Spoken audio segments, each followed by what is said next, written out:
My guest today is Ray Faustino, who has spent most of his working life to date in education.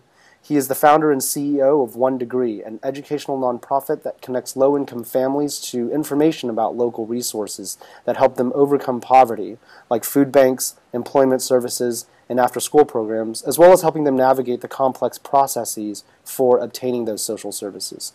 Previously, Ray was a director at Build, a college access nonprofit whose mission is to propel low-income minority youth to attain a college education. He has also volunteered for education access and poverty reduction initiatives with the nonprofit College Summit, as well as the largest poverty-fighting NGO in the Philippines. And he is a 2012 recipient of the Echoing Green Social Entrepreneurship Fellowship. Ray, it's a real treat to have you. Welcome, and thank you so much for joining me. Thanks for having me. Happy to be here. I'd love to start out by first just getting a sense of your background. Can you tell our readers, how old are you, what's your academic background, and where have you worked in the past? Sure. So I'm 31, which is crazy. I went to the University of Southern California and got a bachelor's in business entrepreneurship. And then I got my master in public policy very recently at Harvard University Kennedy School of Government. And before graduate school, I worked for several years at an education nonprofit organization called Build, which is a college access organization, as you mentioned. Great. And right now I'm the CEO and founder of One Degree, which is, as you mentioned, a nonprofit organization that connects low-income families to resources that help them overcome poverty. Super. Tell me a little bit about how your career path unfolded and has taken you to your current role as the founder of One Degree. And in particular, if you could share maybe some of the thought processes you went through at key decision moments along the way. I know that you've had a very strong focus on education, specifically in low-income and minority communities, and maybe you could share a little bit about what first inspired this passion and ultimately this trajectory in your career. Absolutely. Actually, what you don't see from my LinkedIn and resume profiles is that I actually started out thinking that I was going into business entrepreneurship, which is why I started studying business entrepreneurship at USC.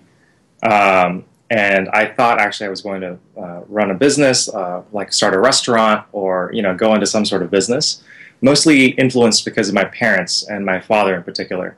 He was very business-minded, very entrepreneurial, and I thought I wanted to follow in his footsteps.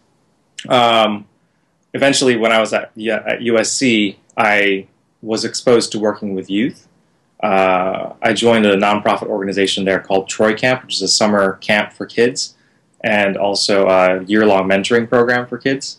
That was my first exposure to working with youth, and I'd never, ever done that before. Eventually, I became the co-executive director for Troy Camp in the last 2 years of my, my college career, and I loved it. I loved working with youth, and I also loved running the nonprofit organization. But I still had this inkling of entrepreneurship in my mind, so I actually worked at a restaurant for a short period to see if I would like it, but it turned out that I hated it. I wrote a business plan for another organization, or for another company, but it just didn't work out. So I decided to pursue kind of like the education side of my passions and working with youth.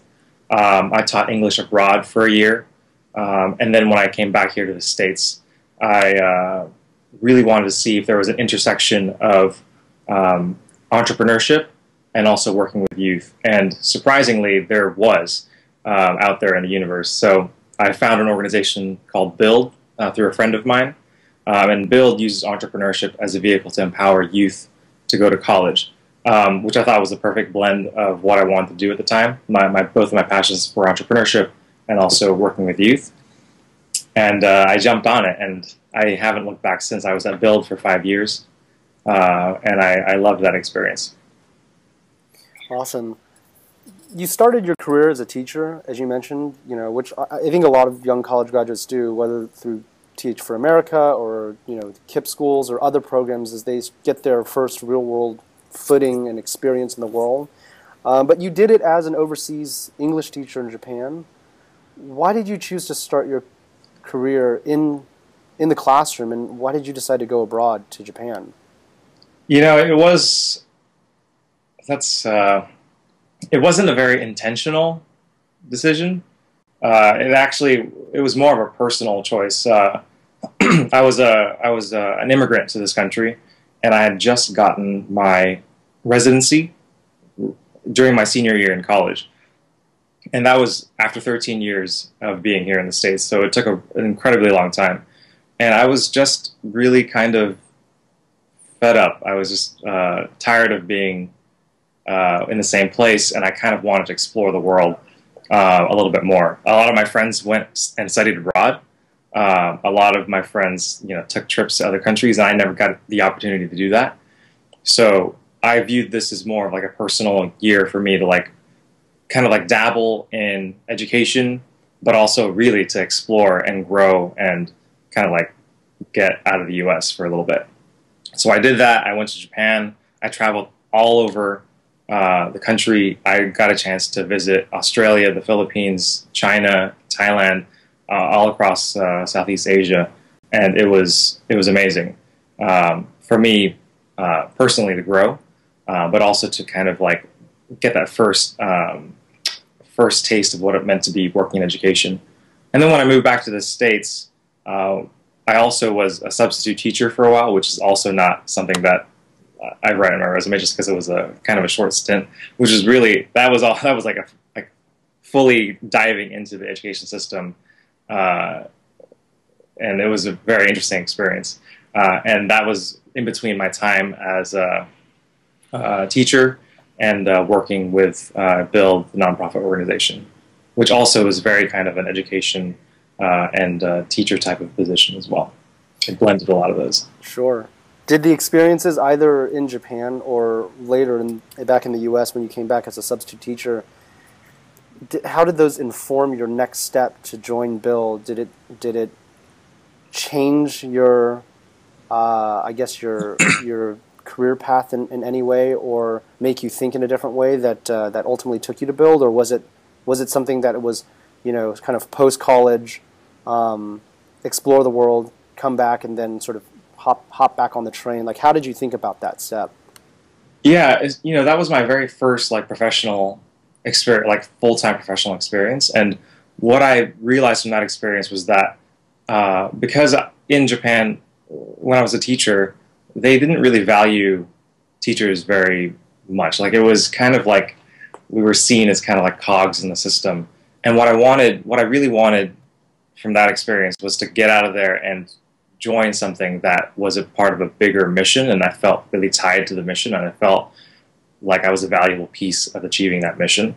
It was actually, looking back at it now, I paint a really rosy picture of my time abroad, but it was really tough. It was really difficult. I wasn't paid very much. It was kind of an unforgiving kind of situation, and I learned that I wanted to work at a place and eventually create a place where people, the talent and the employees feel valued. Right. So then you made the transition back into the nonprofit world with Build. You were, I believe, you were first the incubator manager and then later the site director. Tell us a little bit about what that was about, and in particular, how you found the organization and the specific steps you took to join it. Absolutely, yeah. So a friend of mine, one of my best friends from USC, actually was working in East Palo Alto, where Build was headquartered at the time, at a sister organization, and she introduced me to the organization. She knew that I was looking for something that kind of coupled entrepreneurship and working with youth, and she immediately saw that Build was a great fit for me. So I looked into the organization. I loved it. I applied for a job and was rejected, which is funny. Yeah, so I was rejected for the first job that I applied for there. And then earlier you mentioned that I do volunteer work with an organization called College Summit. And College Summit takes youth, inner city youth, minority youth, and low-income youth from across the country and does these 4-day workshops over the summer to do the college application process. So they learn how to write the college essay, they learn about financial aid, they do the college application process, etc. And it turns out that I was volunteering for a workshop, and there were a bunch of Build students coming to that workshop. This was after I was rejected from Build, like maybe like a few weeks afterwards. So my strategy was then to make sure that those students basically fell in love with me and talked to me, or talked about me to the Build person that was there with them. So after the workshop, they gave a recommendation to their Build staff people, and Build called me back and said, "Hey, do you want to apply for this other job?" So that was kind of like a circuitous way of getting there, but we had to play like every single card to like get that job. And it turned out the job that I applied for was way more the job. The second job that I applied for was way more the type of role that fit me. So it's called the incubator manager position. Is now they changed the title to like the business program manager. Basically, at the time, Build was about 4 or 5 years old, and was getting a lot of traction in the community. There was only one site. We all worked out of the same office. There were about 12 employees. It's very entrepreneurial, very small. But there wasn't a lot of structure to the program. There was basically like zero structure for the program. So that really fit my skill set, because I was able to go in there, create structure, write the curriculum, create the program, create the foundational elements of the program that they still use today. And I loved it. The very first years of my working at Build was filled with a lot of like creativity and entrepreneurship and being able to create things. You know, from that, I'm just thinking, when you were telling that story, it reminded me of a lot of other young folks that I've spoken with, where, you know, that getting their foot in the door for that first job, particularly one where they have a lot of I guess aspirations for it. They've done a lot of research. They think it'll be a great fit, and then sort of the rejection comes. Like, are there, from the experience that you had, are there learnings that can be generalized that you can share, like, you know, what you learned about how to approach an organization if you don't have perhaps the exact fit of a background? Because clearly the second attempt worked, and maybe the lesson is simply in relationships, but I don't know if you have any wisdom to share about how to approach a job that you really want, when you know you could do a good job, but you have to convince them of the same thing. I mean, I think we're going to get rejected, and especially if you're applying for jobs, you're going to get rejected all the time. And I was at first really devastated by that, but, you know, I had to approach it with kind of like a longer term view. Like, if I were to ever work for this company in the future, I need to have grace with them now, and kind of like not be really upset and you know, potentially like say bad things or whatever. Especially when we're younger, we're kind of like, especially the millennial generation, like we feel like we're so entitled to that job because there was like it was created for us. No, that's so not the case, especially for nonprofit organizations that are small and don't have a lot of resources, and they kind of like hire when they need a position. They don't hire like every year or every season that like for bigger companies. So especially with those types of organizations, you just have to be in the know. You have to have kind of like people in the field who are looking out for you, who are connectors, who are natural connectors, who can like connect you to positions. So if it wasn't for my friend Carla, who first introduced me to Build in the first place, what I didn't mention is that she also works for College Summit, which is a place that I volunteered. And what I didn't mention was that she may or may not have been the mastermind for getting me to that workshop where the Build students were at. You know, so it sounds serendipitous in a way, but it's really not. You have to be really intentional if you want something. Like, you really have to go out and get it. Like, and I wanted this, and she knew that, and like we took the steps to like place me in front of somebody at Build. The interview that I did with Build at first was just over the phone, and I absolutely hate phone interviews. Like, I'd rather see somebody face to face, because I personally make a better impression if I'm like with somebody. Like, over the phone, like, it doesn't work out. So we knew that if I made an impression face to face with staff and then with students, it was it. So we just have to like be really intentional and find like all the different ways to like build in time to like have a face-to-face with them. Sure, absolutely. So everything serves a purpose. Yeah. I want to go back to something you mentioned a moment ago, this idea that millennials have this strong sense of entitlement, that sort of a job for the wanting should be for the taking. There is, I think, a parallel trend that we see, what a lot of people refer to as Gen Flux, so people who sort of are sort of tasting things, tasting different types of career paths, switching a lot, they're sort of in the sampler menu mindset as opposed to the main course mindset. Your first job, you stayed there for more than 5 years, a little over 5 years. What kept you there, and what does it take to keep somebody who's passionate and motivated in a job for longer than a year or two?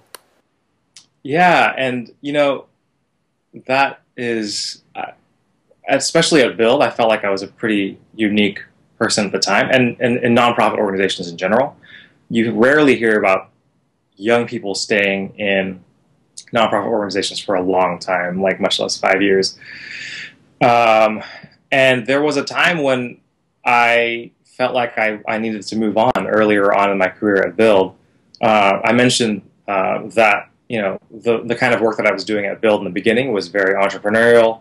I was able to create a lot of things, and I knew that I was getting to know that was part of my skill set, and that's what I did best, was the startup process, being entrepreneurial, being creative, allowing myself to express that creativity. And the earlier that I knew that, the better, because when it came time for the organization for me to like not be needed in that role, that I saw that I wasn't exercising my creativity anymore. That was a red flag for me, like, because I got bored. I was like, not really focused on anything, and I wasn't really engaged anymore. So I let my bosses at the time know that up front. I was like, listen, like, I'm not getting what I need out of this anymore. I'm not really expressing my skill set, and I'd like to explore other things. So I was able to like do other projects within the organization. And kind of like exercise leadership on those projects. And then ultimately at Build, I was promoted to the site director role, which is kind of like a principal of a school. So we worked with about 300 students at the time per year, and so which is the size of like a small school. And the site director role was kind of like the leader of the site, managed staff, and made sure that the students were getting what they needed out of the program. So that role itself, to me, it didn't look like there was a lot of entrepreneurship or creativity in that role, because it was kind of like a middle management type of role. Like, that's not inherently a creative role. But there actually are opportunities, surprisingly, to do that. So because we were the flagship site, within the first 4 years that I was at Build, we ballooned to 3 other sites. So there was an Oakland site, and there was a DC site, and then we were also thinking about opening a Boston site, which has then opened since then. So I saw that as an opportunity for our site to be able to kind of like create the model for other sites to operate, because we had the lowest cost per student, we had the most efficient site, and we had the most successes out of all the sites because we were the first site. So just like I was able to create programs and curriculum in my other role, I was able to create kind of like a model for other sites to follow. And that was important for me to be in the creating mode. Got it. So after a little more than 5 years, you move on. Is that when you went to the Kennedy School? That's right. Okay. So you spent some time at Harvard there, I'm sure. Amazing, learned a lot of great things, met a lot of really inspiring people. Your next move is to found and lead your own education nonprofit, One Degree. Tell me a little bit about I guess we have some preview into the thinking of that just based on our conversation so far, but maybe some of the tactical elements of like how specific things happened at what time to give a flavor of the kind of things that need to happen to start your own nonprofit. Yeah. So, okay, some of the tactical things. So, you know, we launched One Degree last year. Well, I started working on it full time last summer of 2012. But I wrote the first business plan for One Degree in the fall of 2010. That was, almost two and a half years ago. Um, and I wrote it while I was at Kennedy School, and I wrote it for a final project for one of my classes because it was an education policy class, and I was incredibly pissed off about how horrible our system was working and not working for our students and families. So some of the tactical things at that time were, first step, just write down your ideas and get them down on paper. And grad school was a great catalyst to do that because I was able to do it for a class. But then throughout the 2 years that I was there, I applied to over a dozen business plan competitions and challenges and things like that. And part of that was to get funding, to get grant funding. But the bigger reason to do this, to apply to these organizations or to these competitions, was to get feedback from people and to get really, really useful feedback that you can use to like always iterate and improve your idea and hone in your concept over time. And the business plan that I wrote almost 2.5 years ago is completely different from our business plan now. Like completely different. Like 180 degrees different from what it is now. And it's absolutely much better because of all the feedback that we got along the way. I would also, over the last, my second year at school, I also interviewed over 100 different leaders in education and nonprofits, community leaders, business professionals, and philanthropy all across the nation to get kind of like a feasibility study done to see like what's needed in the sector, what's not needed, what's already out there, and how can this organization be really useful to the sector. So that was also really useful. Again, I'm talking a lot about like getting feedback and improving. That's all. I can't understate that part of this startup process because you just really don't know what's out there that can improve your organization and improve your idea. Sure. Like, can you share maybe like a couple or 2 or 3 examples of the most important types of feedback that you got through this iteration and interview process that were helpful for the eventual founding of One Degree? Yeah, like specific example, like the types of it, or like what people said. Yeah, I guess maybe not so much the specific words that people said as it applied to your business plan, but if there are any broader learnings or lessons about, feedback maybe that you heard consistently from others. That may apply to sort of. I'm sort of thinking about it as a reader or listener is thinking about, this person started their nonprofit. What are some actionable learnings and lessons that they heard that maybe can apply in my context? That's sort of the angle at which I'm asking this.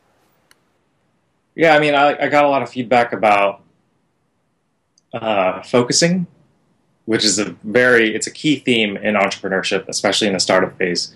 Like, in the beginning, we had a gigantic idea. Like, we wanted to start with I think in the first business plan that I wrote, we wanted to start in 5 cities. And so I got a lot of feedback about like focusing the idea and honing it down. I got a ton of feedback about, hey, this organization out here is doing this, and it's very similar to yours. And at first, I was like, I don't care about that organization. This is my organization. This is what I'm starting. I don't necessarily need to know about that. But over time, I got to see that it was really useful to be able to reach out to that organization or even like examine their model and see what they're doing and see how we can either work together or how I can adapt some practices or even like have a conversation with them to see like how any kind of ways we can collaborate in the future. Yeah, so those are like the 2 major kinds of feedback that we got in the beginning. Sure. Okay. So you do these business plan competitions. You write the business plan, do the competitions. You interview a lot of people.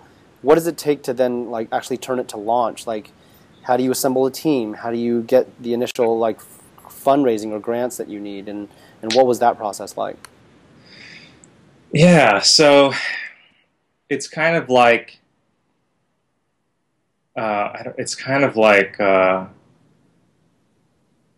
have you ever tried to cook like a 5-course meal all at once? Like every single course is all out there on the table, and like you're trying to like chop like things while like cooking things. Yeah, it doesn't work very well often. Things. So in the beginning, it's a lot like that. Like you're trying to like do everything at once. And it was really helpful for me to first, again, like hone the idea and then try to get people on board. So that was like one of the first things that I did was kind of build a community around what we were doing. So very slowly and surely, the 100, I mentioned the 100 people that I interviewed, I got them to be, I got some of them to be like advisors. I got some of them to be board members. I got some of them to be volunteers, connectors, supporters, and then other people that I was talking to, my classmates, my old colleagues, my neighbors, to help in lots of different ways, so that it took some of the burden off of me when, like, so instead of like me trying to do the 5-course dinner, like there were other people in the kitchen as well, which is really, really important because, part of the values of our organization is that it's not just about one person, it's about the community trying to make a difference. So that was incredibly helpful. What else did we do in the beginning? I mean, I also feel like we're still very much in the beginning stages of the phase. And I very much believe that energy begets energy. Like positivity begets positivity. So like the very small like incremental wins that we get in the beginning like really lead to like other things. Just like when I was younger, even though I was rejected from Build, like doing the one little workshop with Build students led to something bigger at Build, which led to something bigger. I definitely believe in that as well with the startup phase. So, one win, like we got 3rd place. The very first competition that we entered, we got 3rd place, which I was actually really upset about in the beginning because I thought again, this millennial entitlement feeling of like, oh, why didn't we get 1st place? But that really, like, that was a first step for people to say, oh my gosh, like they got 3rd place, they got a little bit of money, they must be on to something really good. So people started to like ask questions and join us and bring us on board. Yeah, so that's what I think. And in the early days, do people pretty much work as volunteers until you're able to apply for a grant to actually pay people salaries, or how does that work? Do people just work for lower salaries, or like I'd love to if you could demystify some of that. Yeah, so because we're a nonprofit organization, almost everybody is volunteer. I was a volunteer for a long time, and I just started paying myself a few months ago. So in the beginning, my focus was to get people on board on our volunteer leadership team, or on our board, or advisors, to work different roles. And in the last year, I was very focused on like kind of like just getting anyone who wanted help. We were kind of like in a very much the support, I call it the support sponge stage. Like if you are a body who wants to help and have some sort of expertise in something, we'll find something for you to do. Now, I'm slowly transitioning into more of like a very focused kind of volunteer structure where we have very specific needs. Like we have needs in fundraising, we have needs in our web development, and we have needs in our community outreach. And those are like the 3 focuses that we have for our volunteer positions right now. And I'm looking specifically for those and kind of like training or focusing like the train towards those volunteer positions. And I've been hesitant to do a first hire, like a first official hire, only because I know that we've only been in full operation since June of last year, and since that time, like we've made some stunning discoveries, and we've made some interesting revelations about our organization and the strategy that we're employing, and that we're shifting. And if I had made a hire 4 months ago, one, that would have reduced the amount of resources that we had, and 2, that hire might not be super relevant right now, which would have been a shame. So I focused on hiring contractors who have like a limited amount of time, who could support us in specific ways in the beginning, who could potentially stay on board for longer if we needed them to, but they don't have the expectation to do that. Got it. Got it. Incidentally, tell us sort of the 1 or 2 sentence mission of what One Degree is, and also in your current role, like what do you do on a day-to-day basis? Like if I was to shadow you for a week or a month, what would I observe? Yeah. So One Degree is a nonprofit organization, and our mission is to connect low-income families to resources that help them overcome poverty. And we do this with our web platform as kind of like a Yelp for nonprofit organizations. So somebody either like a counselor, a social worker, or even a family member could easily go online and find the most relevant and useful information for like maybe a food bank or a health clinic or mental health support in their neighborhood or community or city. And we're starting that here in San Francisco. Got it. And what does your typical week or month look like? I know there's probably no typical week, but what are the kinds of things that you're doing at this early stage? Yeah, and so because I'm the only full-time staff, I do everything. I do everything from fundraising. So this week I wrote a grant. Next week I'm writing another grant. Not so sexy, but it's really important. So fundraising is a huge part of my position. Meeting with folks all the time. So I mentioned relationship building is incredibly important, especially in this stage in the game.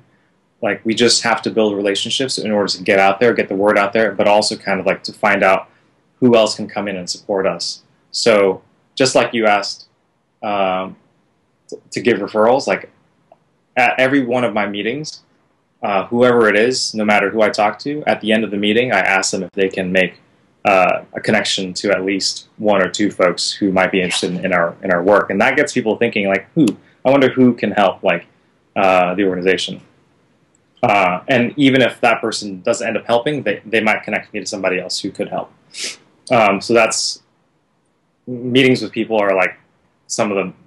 I do that like almost every single week, at least 1 or 2 folks every single week, if not like 20 a week. I sometimes get a chance to do email, although I can only like really do email like 30 minutes a day, or whenever I can like find time if I'm on the bus or like if I'm like at dinner without anyone else with me. Yeah, and last semester we piloted both of our web platform and also a school-based program. The school-based program was kind of like our venture to see what families really wanted, and this was kind of like an offline version of the online platform. Where families could drop into a volunteer-run resource desk at their schools to talk to a human being about like literally the same things that they could do on the web platform, like where can I find a health clinic, where can I find a food bank. And this for us was really useful to see what people wanted and who the people were, who our customers were, and how best to tailor kind of like our product to them. So I spent a lot of last semester actually like working with families, kind of like getting into the community, working with schools, and understanding our clients.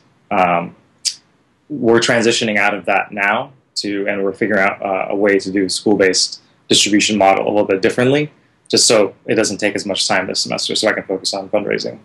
And then I also do, whenever I can, like the issue that I'm facing right now is that I need to be doing a lot of like high-level strategy work, like how best to like move the organization forward, how best to do fundraising, etc. But I'm also doing a lot of the day-to-day operations, like sending thank you cards to donors, which is incredibly important, but it takes a chunk of my day, right? Or even answering emails takes a large part of my day. So it's difficult for me to like carve time to do strategy work and fundraising work amidst like the day-to-day operations. Right, right. Yeah, it's a pretty healthy, I think, diversity of both high level and operational. It sounds like I'm just actually curious what you were talking about, like having to do a lot of just the tactical processing, for example, of writing thank you cards. Have you ever considered using like an outsourced service? I know if there have to be handwritten, it might have to be more local, but even I don't know, like a TaskRabbit or a Zarly or an Exec or something like that. Yeah. They're not super cheap, but maybe your time is worth even more. Yeah, and I have. I mean, this is not a plug for them, by the way. I just was sort of thinking it as you were describing this. You know, like my thing is that if I can get volunteers to do this, I would rather not pay for it. Like that's kind of like been the theme of my nonprofit. Sure. Like we just have such limited resources that I can't afford to like be frivolous about, and it's not. It might not be frivolous to like spend that money, but like if we can get it for free, then I'm not going to spend money on it. Sure, absolutely. It's sort of, I think, the mantra of both scrappiness and the nonprofit world. It's like double the bootstraps. What is the biggest learning you've had so far in your career through all these experiences that you've had, from the classroom to working for somebody else's nonprofit to now starting your own? Yeah, that's a gigantic question. Like, I think one of the biggest learnings is that I have a couple of thoughts, and I mentioned like focusing earlier. I think the more focused and intentional you are about something, the better. Like people just respond to somebody who like is very intentional and purposeful. And I agree. Like it's like we don't have time to waste. Like let's like figure out what your purpose is in this world and like be intentional about getting that done. That's been really important for me to see. And the other thing is like on a professional basis, I realize like everything is negotiable, like literally everything.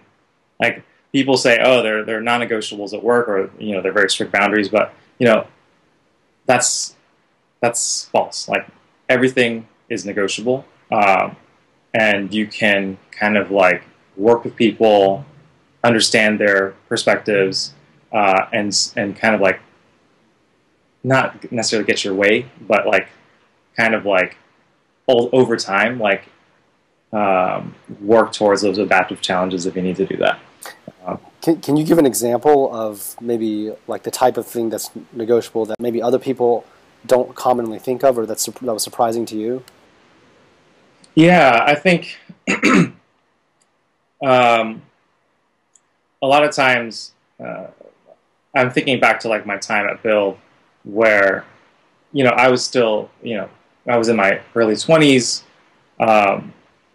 and I kind of like deferred to authority a lot. Like especially when we're younger, we kind of like don't understand our own kind of like power or presence in a situation, and our own perspectives being really unique as kind of like somebody who hasn't really been jaded or been involved in a sector for so long. And that perspective of somebody who's new, who's young, who's energetic, is really, really useful. But sometimes because of like the hierarchy or the traditional structures of organizations, we tend to play down these people who, like, especially young people in their 20s, who can give so much, but we kind of like write them off because they're young. That's silly. I think every single person has something valuable to add and to contribute, and I think I would have been more vocal when I was younger, kind of like more discerning about the projects that I was doing, and kind of like not defiant, but like I would have not deferred to my superior so much, because that does like if like I saw that we were traveling in such a I'm trying to like articulate what I'm trying to say, but like there were so many times when I saw that we were going down the wrong direction, but I didn't say anything because I thought they were they were right. You know what I mean? Because hey, they're the boss. Like they must know something that we don't. That's completely false. Like I think that's one of the biggest falsehoods of like life. Like just because someone's older does not mean that they know more than you or that their experiences are better than yours. Like everyone literally comes to the table with the same stuff. And just because they have CEO on their title does not necessarily mean that they know more or they're better than you or they're smarter than you or they're a better leader than you. Everyone like literally has insecurities and has perspectives that might be different, but like you can literally talk to them and share your own perspective and see how that can make an influence on the direction of whatever it is, a project or organization. Amen to that. You also mentioned being very deliberate and specific and purposeful, the focus, as you described it. Do you see a tension in that versus sort of the millennial, I guess, approach of keeping your options open and trying a lot of things? And, you know, how do you strike that right balance? I don't know if I'm a unique person to do that. Like, I feel like what is going on right now is that there is a lot of like keeping options open, which is fine. Like, I don't think that's a bad thing. And at the same time, we should look at the costs and benefits of doing both keeping options open and then also being super focused. You know what I mean? There are costs and benefits to both of those approaches. And it's up to you to like figure out like what vibes most with your value system. You know what I mean? For me, like I very much value. When I was like 23 or 24, I was very intentional. I wrote down what I valued at the time, and I've been sticking to those values and since then. You know what I mean? But that's kind of a unique thing to do. Like I don't know a lot of people who like sit down and like delve and reflect on what their values are. And that was one of the most important exercises for me to do. And every year I kind of like revisit those values to see if they still are appropriate. But if your values kind of like dictate that you're you know, kind of like free-flowing and open and kind of like trying to find the next big thing, then by all means do that. But for me, my values are to like make a contribution in this world in a very specific way, to impact the lives of youth. And I've known that since I was 23 years old. You know what I mean? So I knew that I wanted to go in that direction. Sure. So I say start with your values and then kind of like pick an approach for how to do things. Sure. Ray, where do you see yourself ideally going in the future, in the medium and long term? And how is what you're doing today, how will that help you toward that goal? Yeah, so in the future, you know, I'm dedicated to One Degree and ensuring that this organization's mission gets accomplished. You know, eventually what we want to do is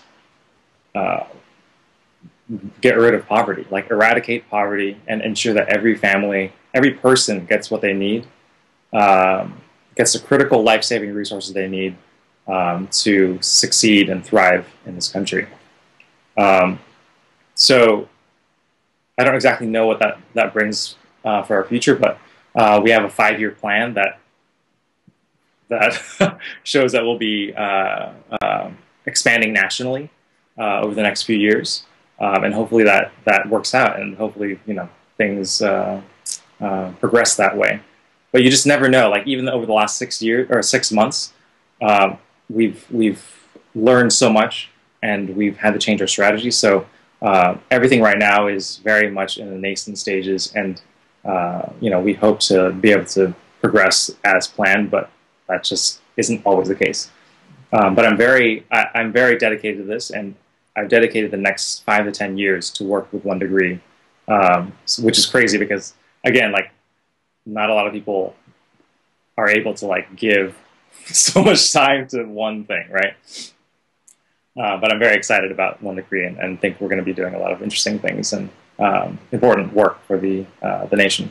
And then I think afterwards, I'm very interested in lots of different things. I don't want to just be working with uh, education nonprofits or nonprofits in general. I see a lot of interesting things that I'd love to dabble in. Like I love writing, I love art, um, and maybe I'll delve into like writing more in the future.